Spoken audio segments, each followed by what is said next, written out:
Hi there, I'm Saga Erickson, and I want to welcome you to a very simple Mother's Night bloat. In the Nordic tradition, tonight is Mother's Night, and it is kind of the kickoff for the Yule season, summer solstice being tomorrow, where tomorrow is the very shortest day of the year and the very longest night. But tonight, it is Mother's Night. And now normally I do a Mother's Night bloat at my sewing machine, mainly because sewing is a huge tradition in my own family. I'm a pretty decent seamstress, as was my mother and her mother, on through the generations of the women in my family who take a lot of pride in sewing.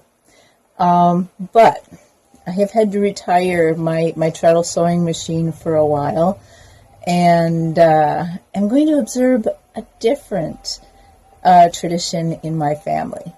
Now, growing up, the Christmas tree was always a very big part of our family traditions, and it was always a really big deal for people to go see my grandma's tree and everyone come to see my mom's tree. And as an adult, my children kind of took over the trimming of the tree, and I can't hardly blame them. There's nothing much more magical than a Christmas tree.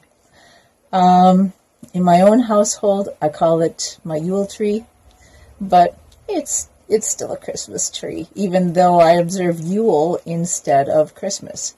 And because tonight is Mother's Night, I want to honor the women I came from. And I do this by first I'm going to make a little bit of sacred space. And in a Nordic tradition, during a bloat, oftentimes we will make sacred space by doing a hammer hallowing. But on Mother's Night, I use my ancestors to mark my sacred space.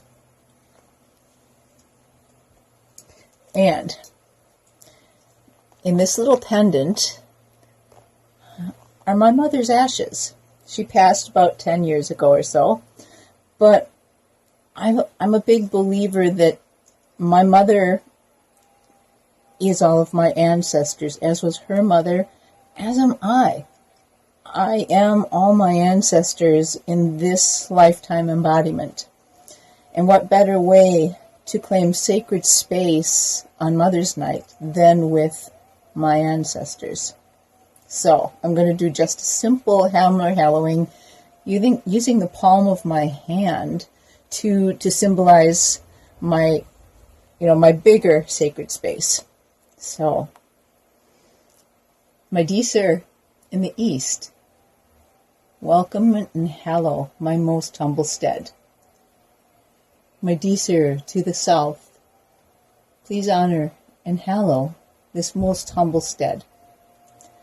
The Disir to the west, please be welcome to this most humble stead and find it holy. My Disir to the north, may you find this humble stead pleasant and warm, and make it holy. The Disir who live above me, and the Disir who live below, and the Disir that always surround me in everything I do and within me, may you be welcome in this most humble stead.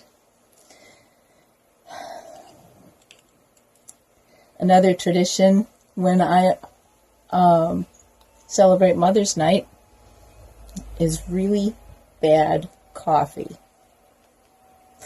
I happen to be a coffee snob, but my ancestors drank coffee just for the sake of drinking coffee, and most often it was horrid. So, to honor them and their nasty percolator coffee, I honor my Disir. I honor Sharon Baldwin Blazing. I honor my grandmother, Helen Van Harpen Baldwin. I honor my paternal grandmother, Mercedes Leona Erickson, and all of my ancestors back into Holland and Sweden and the Bohemian region of Western Germany. I honor my Deezer. I would not be here and carry on some of their memories, if not for them. Like they often say, we come from the love of thousands. And that indeed we do. And tonight, I honor my ancestors. Hail to my forebears, the mothers in my line. Hail.